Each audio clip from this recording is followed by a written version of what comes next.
দেখুন তো হেলমেট পরেন বাচ্চা নিয়ে যাচ্ছেন হেলমেট পরেন সোমা এই সোমা মহারাজ অপরাধী গাড়ি চালানোর সময় হেলমেট ব্যবহার করেনি মহারাজ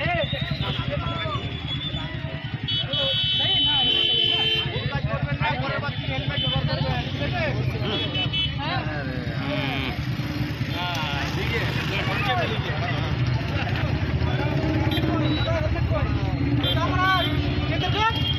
দেখুন তো এর কর্ম কুণ্ডলে কি আছে মহারাজ ইনি তো খুব অপরাধী করছেন গাড়ি চালানোর সময় তো হেলমেট ব্যবহার করেনি মহারাজ ওরে বাবা এটা বিশাল অপরাধ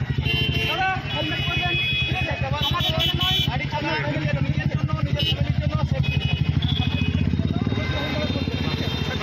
আরেকটা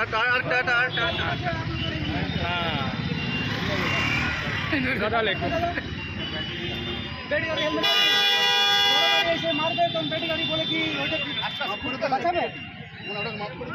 বড় গাড়িতে এসে আপনাকে ধাক্কা মারে গাড়ি আর কি মারবে না গাড়ি ওই চাচাকে আমি চালিয়ে আনছি আমি চমড়া আমি চাচাকে চালিয়ে আনছি খাতা কি লেখা আছে দেখাও আটকাবে সেই গাড়ি দিয়ে বেটি গাড়িতে মারবে ঠিক আছে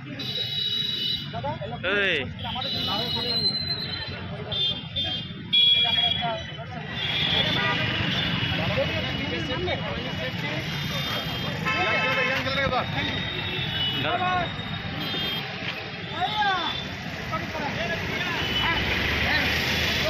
আমাদের দাঁড়া দাঁড়া দাঁড়া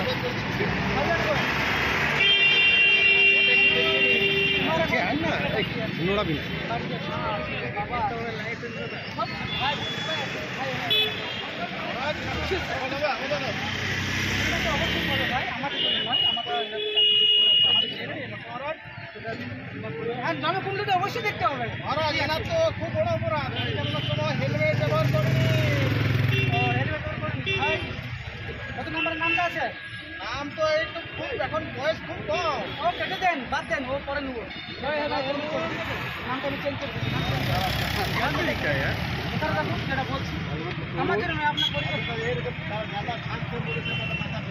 আপনাদের পরিবারের জানি তো দেখা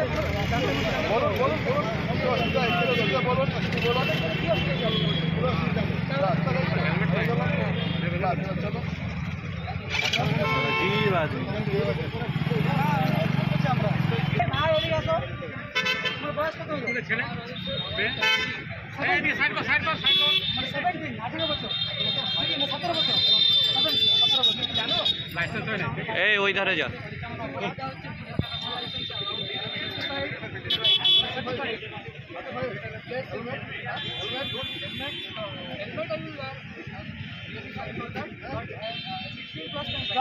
দেখুন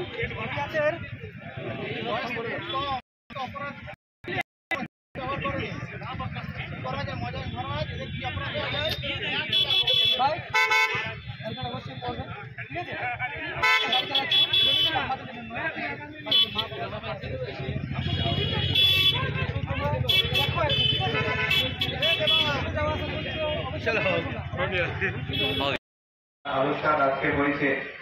হিরাপুর ট্রাফিক গার্ড একটা আপনারা দেখছেন হেলমেট ছাড়া টু হুইলার চালানো কতটা ঘাতক হতে পারে। বিশেষ করে আমরা যে বিষয়টাকে দেখছি 85-90%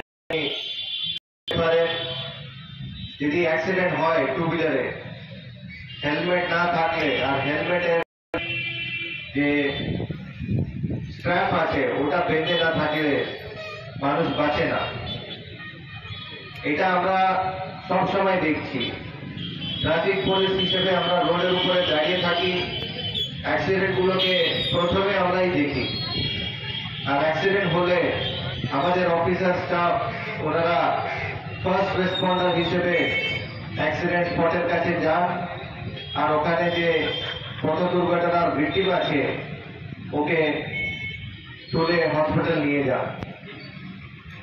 যে কোনো ট্রাফিক স্টাফকে আপনারা জিজ্ঞেস করতে পারেন পথ দুর্ঘটনায় মৃত্যুর কারণটা কি। প্রথম কারণ বিশেষ করে টু হুইলার চালকের ক্ষেত্রে হেলমেট না পরা, আর যদি হেলমেট পরে থাকে তো ওই যে স্ট্র্যাপ আছে স্ট্র্যাপটাকে ঠিক মতো বেঁধে না থাকা। যদি এইগুলোকে টু হুইলার চালকরা মনে রাখতে পারে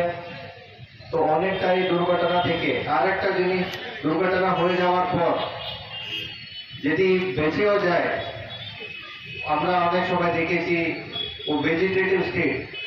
যে বলে কি জিন্দা লাশের মতো ও গোটা জীবন নিজের ফ্যামিলির উপরে একটা বোঝের মতো ও থেকে যায়। তো আমি সবাইকে অ্যাপিল করছি কি ট্রাফিক রুল মেনে চলুন। আর আজকে এই প্রোগ্রামের মাধ্যমে আমরা আপনাদের কাছে এটাই মেসেজ নিয়ে এসেছি, আশা করি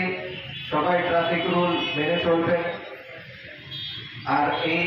ভালো প্রোগ্রাম অর্গানাইজ করার জন্য আমাদের এসিপি ট্রাফিক আসানসোল, টিআই সাহেব, ওসি হীরাপুর ট্রাফিক গার্ড সবাইকে সাধুবাদ জানাই। আর আমাদের স্টাফ যারা আছে সিভিক থেকে শুরু করে টেম্পোরারি হোমগার্ড, কনস্টেবল, এএসআই সবাইকে সাধুবাদ জানাচ্ছি। Thank you.